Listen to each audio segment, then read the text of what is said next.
কত টাকা হলে ধনী বলে? বিল্ডিং কয় তালা হইলে তারে বড় লোক কয়?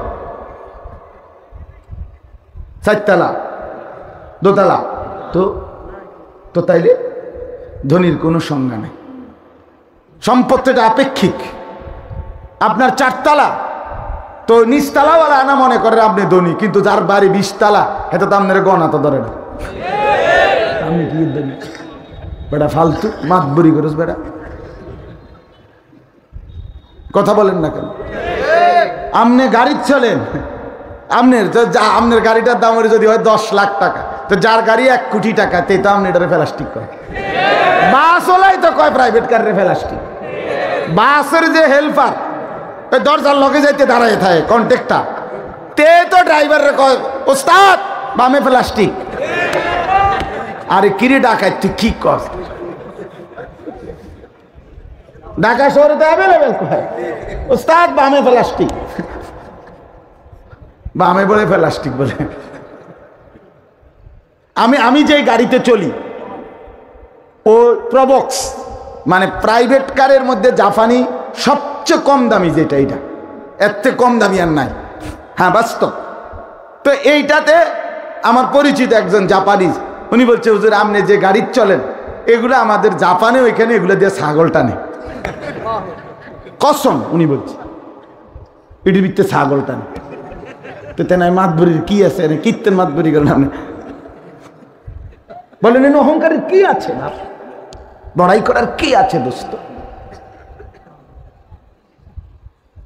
আহা, আমরা বুঝতে শিখি এটা। আমরা সব ফকির, আমরা মুখাপেক্ষী। পৃথিবীর সবচেয়ে ক্ষমতাধর ব্যক্তিও সামান্য পেশাবে ধরলে সে দুর্বল হয়ে যায়, তাকে তার স্থান ত্যাগ করতে হয়, ঠিক কিনা বলেন না? তো সে তো মুখাপেক্ষী, সে তো মুখাপেক্ষী। অমুখাপেক্ষী ধনী শুধুই আল্লাহ। লা ইয়াহতাজু ইলা শাইইন, যিনি কোনো জিনিসের মুখাপেক্ষী নন।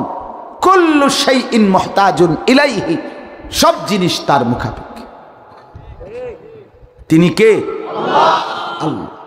অতএব বাপ, আমি আপনাদের কাছে এই কথাটাই বলতেছি। আল্লাহ তাআলা বলেন, হে ঈমানদারগণ, কেন রোজা ফরজ করলাম? এরে বান্দা, অভাবের কারণে না। আমি তোকে ক্ষুধার কষ্ট দিতে চাই না বান্দা, আমি তোমাকে তৃষ্ণায় কষ্ট দিতে চাচ্ছিলাম না।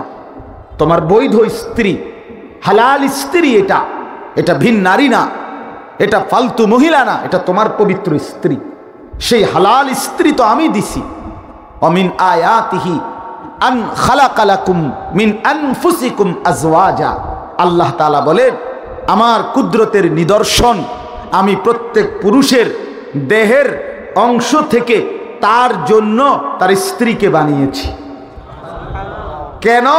লিতাসকুনু ইলাইহা, আমি যাকে স্ত্রী হিসাবে বানিয়েছি তার জন্য সে যখন তার জীবনে মিলবে, আল্লাহ তাআলা বলেন সেই স্ত্রী তাকে প্রশান্তিতে ভরে দেবে।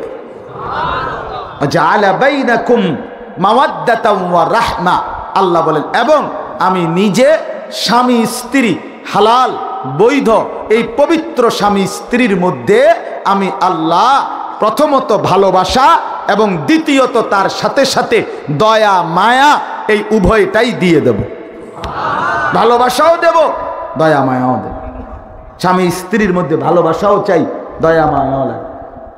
সুখের সময় ভালোবাসা তো হলোই, কিন্তু দুঃখ মুসিবত বিপদে, অ্যাক্সিডেন্ট আর দুর্ঘটনায় স্ত্রীর কলিজার ভিতরে যদি স্বামীর প্রতি দয়া না থাকে, স্বামীর দিলের মধ্যে স্ত্রীর প্রতি যদি দয়া মায়া না থাকে, তো এই বন্ধন আর টিকে না।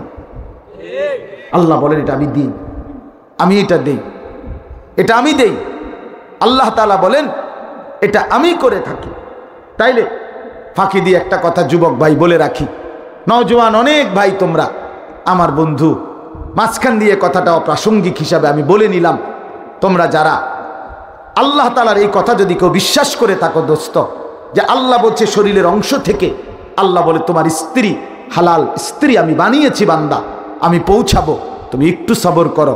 আমি যাকে তোমার স্ত্রী হিসাবে হালাল ভাবে পৌঁছাবো, সে তোমাকে প্রশান্তি দেবে, তার মধ্যে তোমার জন্য ভালোবাসা দেব, তার মধ্যে তোমার জন্য দয়া মায়া দেব। 3টা জিনিস আমি বৈধ স্ত্রীর মাধ্যমে তোমাকে দেব। 1, প্রশান্তি দেব, 2 ভালোবাসা দেব, 3 দয়া মায়া দেব। সুবহানাল্লাহ। কিন্তু তুমি বান্দা নিজের থেকে যেই চরিত্রহীনাকে, যেই রাস্তার বখাটে অথবা বেহায়া বেপর্দা, যে বিবাহ বহির্ভূত কোনো প্রেম করে, সম্পর্ক করে, তোমার সাথে ঘুরতে বের হয়, তোমার সাথে আলাপন করে রাত গভীরে কিংবা দিনের আলোকে, এমন একটা নষ্টা ভ্রষ্টা, এমন একটা অসভ্যা দুশ্চরিত্রা নারীকে, মেয়েকে অবৈধ প্রেমের ফসল হিসাবে তুমি গ্রহণ করো না। কষ্ট পাইবা, কষ্ট পাইবা, কষ্ট পাইবা। কোরআনুল কারীমের মধ্যে আছে, আল্লাহ তাআলা বলেন আল খাবিসাতু লিল খাবিসিন ওয়াল খাবিসুনা লিল খাবিসাত। সূরা নূরের আয়াত। আল্লাহ তাআলা বলেন যেই পুরুষ, যেই ছেলের চরিত্র নষ্ট, নারীর ছবি, নারীর নাচ, নারীর গান, নারীর দৃশ্য, নারীর প্রেম, নারীর অবৈধ ভালোবাসা নিয়ে ব্যস্ত, সে দুশ্চরিত্র।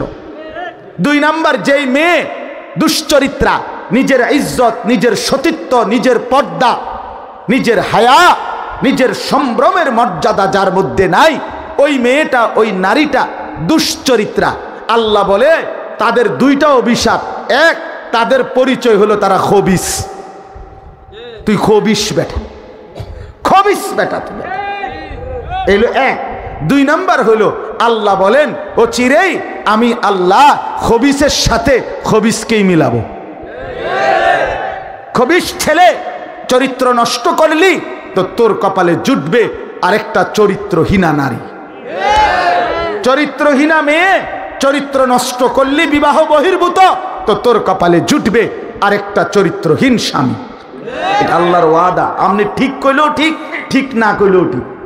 তো কোরআনের আয়াত না, আপনি ঠিকের লেগে বইয়ে রয়েছি নাকি? কি ঠিক আবার ঠিক 100 ঠিক। হ্যাঁ, ঠিকের উপরে ঠিক, অবশ্যই ঠিক। আল্লাহ বলছে খবিস মিলবে। এই জন্য আমি বলি, আমি খোলামেলা বললাম, আমার নওজোয়ান নিয়ে স্বপ্ন বেশি, আমার যুবক বন্ধু নিয়ে আমার ফিকির বেশি। আমি নওজোয়ানের পরিবর্তন চাই, আমি যুবকের সেজদা চাই, আমি যুবকের বদলানো দেখতে চাই, আমি স্বপ্ন দেখি যুবক বদলাবে। এই জন্য খোলামেলা বলতেছি, নওজোয়ান ছেলেরা আমার, নওজোয়ান দিবা নিশি এই মোবাইলের অশ্লীল ছবি দেখা, নারীর ছবি দেখা, রাস্তার নারী দেখা, নর্তকীর হাসি দেখা, এই মোবাইলের বেডি আর রাস্তার বেডি এক কথা, এটা একরকম। আর ঘরের বেটি যাকে বিবাহ করলা স্ত্রী হিসাবে যে মিলবে, এবডি যদি 2 নম্বর পরে, এবডি যদি চরিত্রহীন হয়, তখন বুঝবা দোস্ত মাস কয় দিনে যায়। আমি বন্ধু কয়ে গেলাম সর্বোচ্চ 24 থেকে 25 দিনে মাস শেষ হয়ে যাবে। 27-28 যাইতো না, 30-এর তো প্রশ্নই আসে না। হ্যাঁ, তখন বুঝবা সপ্তাহ কয় দিনে যায়। মঙ্গল থেকে বুধবারে সপ্তাহ শেষ হয়ে যাবে, বৃহস্পতি শুক্রবার আর কপালে জুটতো না। মানে স্ত্রী যদি খারাপ হয়, বউ যদি 2 নম্বর হয়, নারী যদি পরকীয়ায় আসক্ত হয়, স্ত্রী যদি ভেজাল হয়, আহা, তার চাইতে বড় লানত, অভিশাপ তার ঘরের মতো, সংসারের মতো দোজকের টুকরা, জাহান্নামের টুকরার কিছু হইতে পারে না। আমি এমন ভদ্রলোকও আমার কাছে জড়ায়া ধরা কাইন্দা দোয়া চাইছে। আমি সবাইকে দোষারোপ করছি না, কিন্তু এমন মানুষ আমাকে জড়ায় ধরে বলছে, হুজুর আজকে 4 বছর হুজুর দোয়া করে, একই ফ্ল্যাটের ভিতরে, একই বাড়ির মধ্যে স্বামী স্ত্রী, আমরা 2 জনেই থাকি। পৃথিবীবাসী জানে আমরা স্বামী স্ত্রী একসাথে একই গাড়িতে করে অফিসে যাই, একই গাড়িতে করে অফিস থেকে ফিরি, বাইরে মানুষের সামনে হাসি, একসাথে হাতেও ধরি, কিন্তু ঘর পর্যন্ত দরজা আসার পরে আজ 4 বছর সম্পূর্ণ পৃথক সেপারেট থাকি। কিন্তু লজ্জায় অপমানে কাউকে বলতেও পারি না, কিছু করতেও পারি।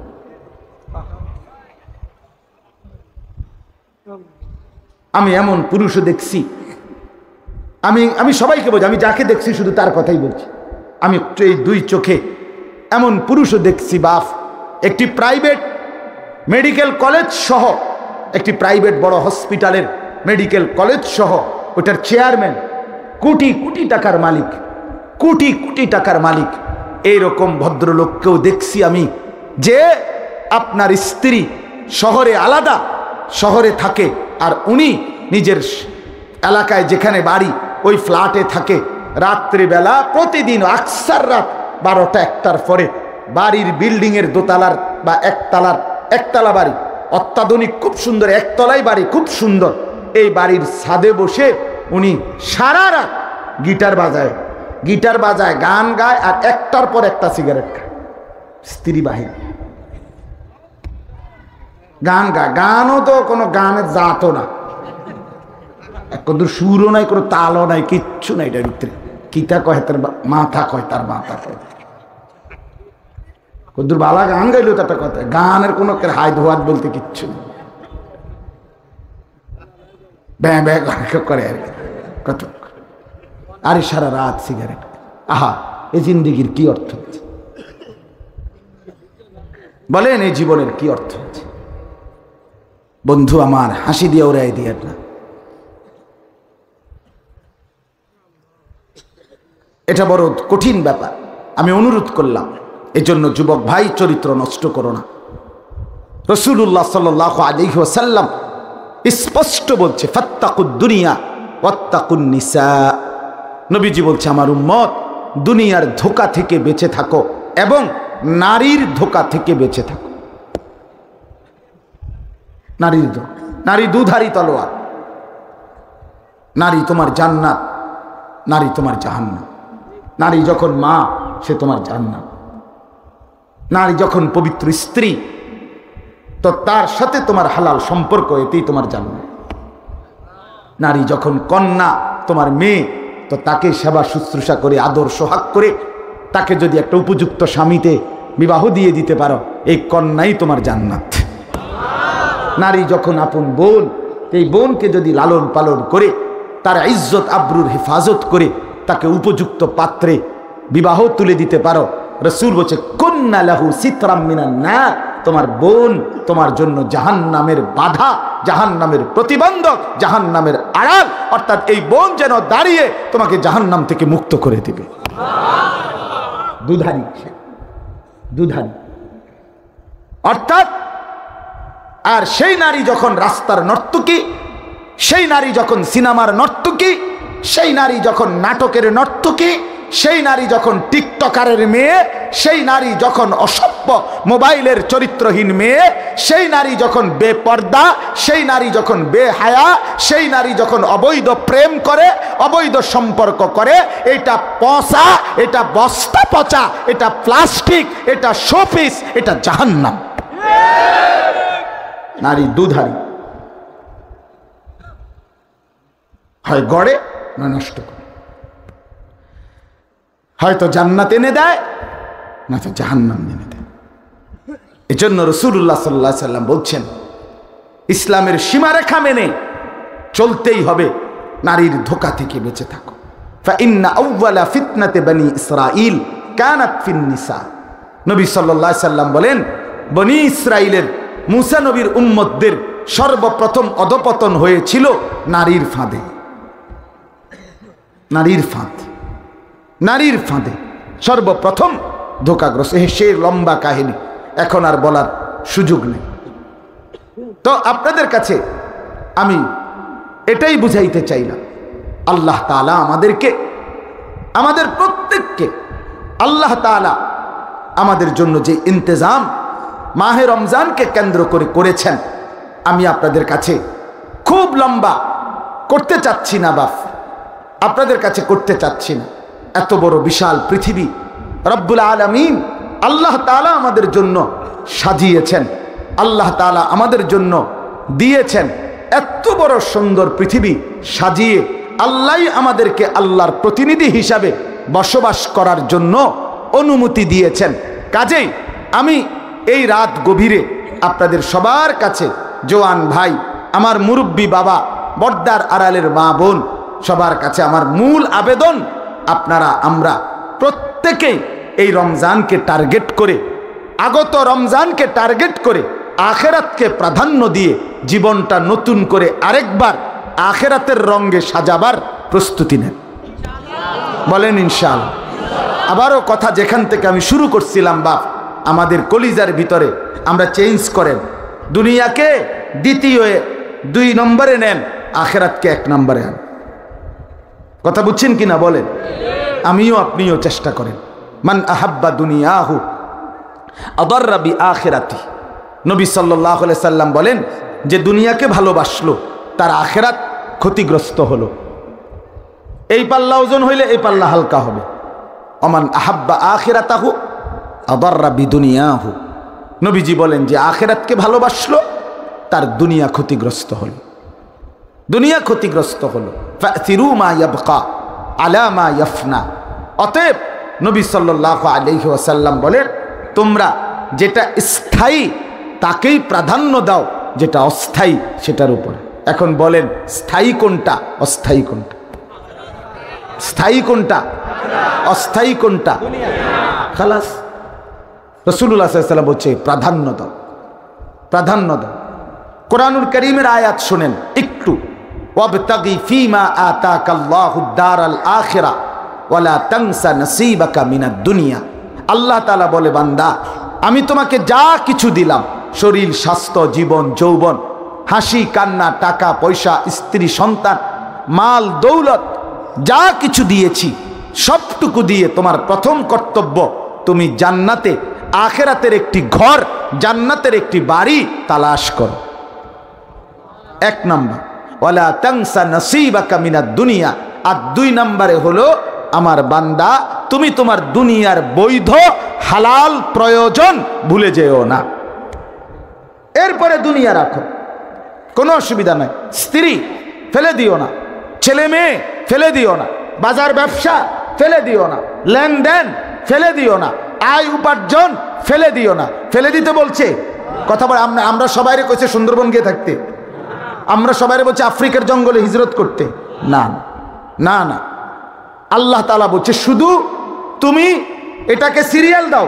মানুষ কাজের সিরিয়াল করে, আগে আমি এখানে যাব, এরপরে ওইখানে যাব, এরপরে ওইখানে যাব। যেই কোনো কাজের একটা সিরিয়াল করে না মানুষ, তো আল্লাহ তাআলা বলে সিরিয়াল করো, আগে আখিরাত এরপরে দুনিয়া। ফাইজা কুদিয়াতিস সালাতু ফান্তাশিরু ফিল আরদ। এই যে আরো কোরআনের আয়াত। আল্লাহ বলে বান্দা তোমার যখন নামাজ শেষ হয়ে যায় এবার তুমি জমিনে ছড়িয়ে পড়ো। ওয়াবতাগু মিন ফাদলিল্লাহ, আমার দেওয়া রিজিক তালাশ করো। তাইলে নামাজ বাদ দিতে বলছে, রিজিক তালাশ বন্ধ করতে বলছে না। দোকানও চলবে, নামাজও চলবে। তুমি বাজারও করো, নামাজও পড়ো। তুমি সংসারও করো, হালাল উপার্জন করো। আল্লাহ বলছে ব্যালেন্স করো। আমার বান্দা মিলাও, একত্র করো, দুইটাকে একসাথ করো। একটা আখেরাত, একটা দুনিয়া। আগে দুনিয়া এরপরে আখেরাত, এভাবে না। দুনিয়াও আখেরাত না, আখেরাতও দুনিয়া। কথা বলেন না কেন? আগে কি? আবার বলেন, আবার বলেন, আবার বলেন। এরপরে কি? ওমা হাদিহিল হায়াতুদ দুনিয়া ইল্লা লাহবুন ওয়া লাইব ওয়া ইন্নাদ দারাল আখিরাতা লাহিয়াল হায়াওয়ান লাউ কানু ইয়ালামুন। আল্লাহ বলে বান্দা শুনে নাও বান্দা, দুনিয়ার জীবন আর কিছুই নয়, শুধুই তামাশা, শুধুই খেলাধুলা। আর আখিরাতের ঘর জান্নাত, সেটাই কেবল জীবন, বেঁচে থাকা। লাউ কানু ইয়ালামুন, যদি বান্দা আমি আল্লাহর এই কথাটা বুঝতা। আল্লাহ বলে যদি বান্দা বুঝতে আখিরাত হচ্ছে আসল, দুনিয়া হচ্ছে তামাশা, এটা যদি বুঝতা কতই না ভালো হতো, কতই না ভালো হতো। আল্লাহ বলেন অথচ বান্দা তুমি বুঝতেছো কি? ইয়ালামুনা যাহিরাম মিনাল হায়াতিদ দুনিয়া ওয়া হুম আনিল আখিরাতি হুম গাফিলুন। আল্লাহ বলে বান্দা তুমি দেখছি কেবল দুনিয়ার জীবনের উপরের পিঠ, বাহ্যিক দুনিয়া, এটাই কেবল বুঝতেছো। ঘর বোঝো, বাড়ি বোঝো, বাজার বোঝো, ব্যবসা বোঝো, লেনদেন বোঝো, উপার্জন বোঝো, স্ত্রী সন্তান সংসার সবই বোঝো, কিন্তু তুমি তো আখিরাত আর কবর আর পরকাল থেকে একদম গাফেল হয়ে আছো। এমন কেন? আমি অনেক সময় উদাহরণ দিতে গিয়ে বলি, আমার শায়েখের থেকে আমি এটা শিখছি। আমার শায়েখ আরিফ বিল্লাহ হাকিমুন নফস আল্লামা মুফতি মুশতাকুন নবী কাসিমি হুজুরের কাছে আমি এটা শুনছি। এই যে মনে করেন এই কাগজ, এইটা ধরেন, এটা একটা পিঠ, এটাও তো একটা পিঠ, দুই পিঠ না? কথা বলেন না? এই পিঠটা দেখেন তাকাইয়া, এটা এক পিঠ, এটাকে বাদ দিয়া এই পিঠ হবেনি, এই পিঠকে বাদ দিয়ে এই পিঠ হবেনি, তাহলে এটা বাধ্যতামূলক এই পিঠ পিঠ, আবশ্যকীয় এই পিঠ পিঠ, ঠিক কিনা বলেন না কেন? এখন এই পিঠটা তো 4 কালার, এই যে এখানে কি সুন্দর ডিজাইন, এখানে এমনি এমনি ডিজাইন, এখান দিয়ে ডিজাইন, এখান দিয়ে মিনারা, এটা 4 কালার নানা রঙের ডিজাইন দিয়ে সাজাইলো এই পিঠ, কিন্তু এই পিঠ দিয়ে একদম খালি, এই পিঠে তো কিছুই নাই। তো রব্বুল আলামিন এটাই বলতেছে, বান্দা মাটির উপরে যে তোমার একটা ঘর, সেটা তো দেখছি খুব সুন্দর সাজাইছ, ওই ঘরে তো খাট দেখা যায়, সোফা দেখা যায়, পালং দেখা যায়, বক্স খাট দেখা যায়, আলমারি দেখা যাচ্ছে, ফ্রিজ আছে, এসি আছে, চায়ের কাপ, কাচের প্লেট আছে, অত্যাধুনিক টাইলস আছে, উন্নত মানের সব কিছু আছে। এই বান্দা মাটির উপরের এই ঘর তো দারুণ সাজাইলা, 4 কালারে সাজাইলা, কিন্তু তুমি কি জানো না বান্দা, মাটির নিচেই তোমার আরেকটি ঘর আছে, সে কবর নামের ওই ঘর, সেটা সাজাইবা না? এটা যে খালি, এই বান্দা এটা যে একদম খালি, ওটা তো তোমারই ঘর, ওটা তো তোমারই ঘর। সে ঘর যদি খাট দিয়া সাজে, এই ঘর তো সেজদা দিয়া সাজাইতে হয়। ওই ঘর যদি সোফা দিয়া সাজাইতে হয়, এই ঘর তো আল্লাহর রাস্তায় সাদকা করে, দান করে সাজাইতে হয়। ওই ঘর যদি ফ্রিজ দিয়া সাজাইতে হয়, এই ঘর তো রোজা রেখে হজ করে আল্লাহর ইবাদত করে সাজাইতে হয়। তুমি এই ঘর সাজাইবা না?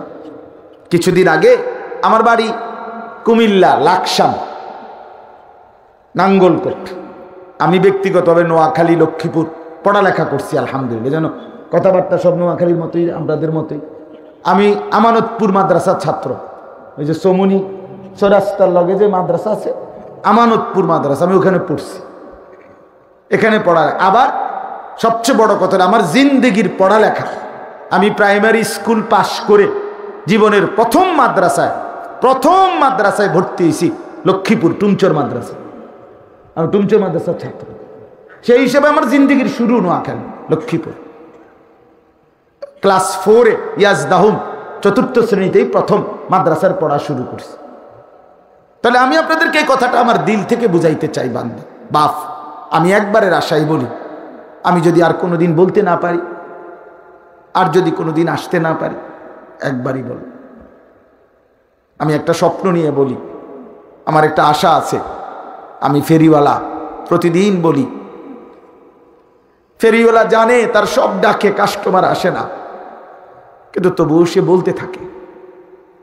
এই যে রাস্তায় যারা ফেরি করে, মহল্লার গলিতে গলিতে যারা ফেরি করে, তারা জানে যতবারই তার পণ্যের বালতি বালতি বললেই প্রত্যেকবারেই কাস্টমার আসে না। আসে? কথা বলেন না কেন? কিন্তু সে বলা বন্ধ করে না। ফেরিওয়ালার স্বপ্ন থাকে এটা, হতে পারে আমি 100 বার বলার পরে একজন কাস্টমার মিলতে পারে। আমরাও স্বপ্ন দেখি 1000 বার 1,00,000 বার বলার পরে হয়তো একজন যুবক মিলতে পারে। ওই এক যুবকের বদলানোর আশায় বলতে থাকি। আশা করি ইনশাল্লাহ এক নওজোয়ান বদলালে একটি সমাজ বদলে যাবে। যুবক চাইলে গড়তেও পারে, যুবক চাইলে নষ্টও করতে পারে। সাজাইলেও নওজোয়ান, ধ্বংস করলেও নওজোয়ান। এই সমাজের মধ্যে মদ, জুয়া, নেশা, অস্থিরতা, বেহায়াপনা, অসভ্যতা, নোংরামি, নারীর সমস্ত অপকর্ম, এই সব কিছু যুবকের জন্য। সে যদি বদলে যায় তো সমস্ত অপকর্ম বদলে যাবে, সব অপকর্ম। এই জন্য আমরা ভীষণ আশা করি, যুবক ভাই তোমাদের সবার কাছে এই বন্ধু আশা করি, যদি বলো জড়িয়ে ধরে বলতে চাই, তুমি ফিরে আসো, তুমি বদলাও দোস্ত, তুমি বদলাও। আমার একটা বিশেষ কথা প্রসঙ্গের মধ্যে বলে নিলাম, যুবক ভাই তোমরা যদি কেউ বদলাইবার ফিকির করো, একটা প্রথম সিদ্ধান্ত হলো ফজরের নামাজ পড়তে হবে। কসম খোদার, ফজরের নামাজের সেজদা যার কপালে জুটবে ইনশাআল্লাহ, আমি আনিসুর রহমান বললাম, কোরআন সুন্নাহর আলোকে আমি নির্ভরযোগ্য উলামায়ে কেরামের কাছ থেকে শুনেছি, ফজরের সেজদা যার কপালে জুটবে অচিরেই ইমাম মাহদির পক্ষে সে লড়বে, দাজ্জালের বিরুদ্ধে লড়বে ইনশাআল্লাহ। এমন যুবক চাই, নিয়ত করি ইনশাআল্লাহ। ফজরের নামাজের নিয়ত করলাম তো ইনশাআল্লাহ। কোন নামাজ? কোন নামাজ? আরো জোরে, আরো জোরে। জোর হলো না, সবাই মিলে এক আওয়াজে জোরে জোরে। নির্বাচনের ক্যাম্পেইন, ঠিক না? নির্বাচনের ক্যাম্পেইন হয়ে গেল। ফজরের নামাজ, ফজরের নামাজ ইনকিলাব। রাত হয়ে গেছে দেখে বলতেছি না। ফজরের নামাজকে বলে ইনকিলাব। ইনকিলাব মানে পরিবর্তন। ফজরের ওয়াক্ত ওয়াক্তুল ইনকিলাব। ফজরের নামাজের সময়টা হলো পরিবর্তনের সময়। কোরআনুল কারীমের মধ্যে আছে, আমি ধরে ধরে দেখাইতে পারবো ইনশাআল্লাহ। ফজরের নামাজে অসংখ্য, এই ভোরবেলা অসংখ্য পূর্ববর্তী নাফরমান জাতিকে আল্লাহ ধ্বংস করে দিছে ফজরের ওয়াক্তে। অসংখ্য ইমানদারের বিজয় আল্লাহ দান করছে ফজরের ওয়াক্তে। ফজরের ওয়াক্তে বাতিল হেরে যায়, ফজরের ওয়াক্তে ইমানদার জিতে যায়। এজন্য ফজরের ওয়াক্তকে বলে ইনকিলাব। কি? পরিবর্তনের সময়টা, এটা বদলানোর টাইম। আল্লাহ কোরআনে ডাইরেক্ট বলছে, ইন্না কোরআনাল ফাজরি কানা মাশহুদা। নিশ্চয়ই ফজরের নামাজ, ফজরের কোরআন, ফজরের নামাজ কানা মাশহুদা, সকলের সম্মিলিত একত্রিত হওয়ার সময়। মাশহুদ অ্যাসেম্বলির টাইম। অ্যাসেম্বলি বুঝেন না? ওই যে বিভিন্ন প্রতিষ্ঠান, বিভিন্নখানে অফিস, অথবা ধরেন 8টায় ক্লাস, তো কিন্ডার গার্ডেনের, স্কুলের, বিভিন্ন প্রতিষ্ঠানের সামনে যে স্কুলের মাঠটা আছে, এই মাঠে ওই 8টা বাজে 15 মিনিট আগে, 20 মিনিট আগে শিক্ষক, কর্মচারী, স্টাফ, ছাত্র সব সুন্দর করে দাঁড়াইতে হয় মাঠে। সবাই একত্র হয় এই সময়, এটারে অ্যাসেম্বলির টাইম করে। অর্থাৎ এই সময় নির্দিষ্ট কিছু কি আছে, কাজ করে তারা। এরপরে প্রত্যেকের রুমে যার যার কাজে যায়। এই একত্রিত হওয়ার একটা নির্দিষ্ট কি আছে, টাইম আছে। সেনাবাহিনীর বিভিন্ন ক্যাম্পের পাশে পাশে জায়গার মধ্যে লেখা আছে পয়েন্ট অফ অ্যাসেম্বলি, এনে লেখা থাকে ডাইরেক্ট। মানে আমি তো ক্যান্টনমেন্ট থাই, কুমিল্লা ক্যান্টনমেন্ট। অর্থাৎ অ্যাসেম্বলির সময়, এটা একত্রিত হওয়ার টাইম, একত্রিত হওয়ার নির্ধারিত জায়গা। আল্লাহ তাআলার জন্য বলছে ফজরের নামাজ এটা হলো ওয়াক্তুল অ্যাসেম্বলি, একত্রিত হওয়ার সময়। বলেন আলহামদুলিল্লাহ। তো এই জন্য আমি বললাম, আপনারা প্রত্যেকেই যদি কবর, মাটির উপরের এই ঘর আমরা সাজাইলাম, মাটির নিচের ওই ঘরও আমরা সাজানো দরকার। সেটা আমাদেরই কিনা বলেন না? তো আমি একটা কথা বলতেছিলাম, গত কিছুদিন আগে, আমি এই মাসখানিক হয় নাই, এই মাসেই 10-15 দিন আগে আমার আপন জ্যাঠা, ওই যে লাকসাম আমার বাড়ি, বলতে গিয়ে বলতেছিলাম, আমার জ্যাঠার জানাজা পড়ছি আমি পড়াইছি জানাজা। জ্যাঠা মারা গেছে সকাল ফজরের ওয়াক্তে, আমার আপন জ্যাঠা। তো জানাজার আগে জ্যাঠার কবরটা মাটি খুঁড়ছে, যে আমি অনেকক্ষণ খালি কবরটা প্রায় 15-20 মিনিট দাঁড়ায় দাঁড়াইয়া দেখছি। কসম আল্লাহর, আমি অনেকক্ষণ তাকানোর পরে আমার মনে হইছে কবরের ওই মাটি, খালি কবর, একলা একলা দাঁড়ায় আছি। কবরের মাটিটা যেন আমারে বলতেছে, আনিস, তোর জ্যাঠারে বানাইবার জন্য আমি একটু মাটি দিছিলাম, আমার মাটি আজ আমি ফেরত নিলাম। ঠিক আমরাও বন্ধু, আমরা প্রত্যেকেই ভেবে দেখে, আল্লাহ যেন বলছিল, মাটি আমি আনিসকে বানাবো, আমার একটু মাটি দে। তো মাটি যেন বলছে, রব্বুল আলামিন নেন ওরে বানাইবার জন্য একটু মাটি নেন, কিন্তু আমার মাটি আবার আমারে ফেরত দিয়ে। আল্লাহ যেন বলছে, ওয়াফিহা নুঈদুকুম, দেব ফেরত, তোর মাটি তোকেই ফেরত দেব, তোর মাটি তোকেই ফেরত দেব। এই জন্য বন্ধু, রাত হয়ে গেছে, আর না, আপনাদের কাছে বলবেন। হ্যাঁ হ্যাঁ হ্যাঁ, শেষ, আমার কথাও শেষ, 2টা বলিয়ে। তো আমার কথা এটাই আপনাদেরকে বলছি, রাত গভীরে দোস্ত, মেহেরবানি করে রাত 12টা বরাবর বাজে। আপনাদের কাছে আমার বিনীত অনুরোধ, অনেক নওজোয়ান ভাই, অনেক বাবা রমজানটাকে সামনে রেখে খামখেয়ালি মনে না করে নিজের আখেরাত, নিজের পরকাল, নিজের কবরকে প্রাধান্য দিয়ে মাহে রমজানকে সুন্দর করার চেষ্টা করেন, রমজানটাকে গুনাহ থেকে মুক্ত করেন, আল্লাহর ইবাদতে লেগে থাকেন। আল্লাহ তাআলা আমাদের প্রত্যেককে তৌফিক দেন, কবুল করেন। মহতারাম চেয়ারম্যান।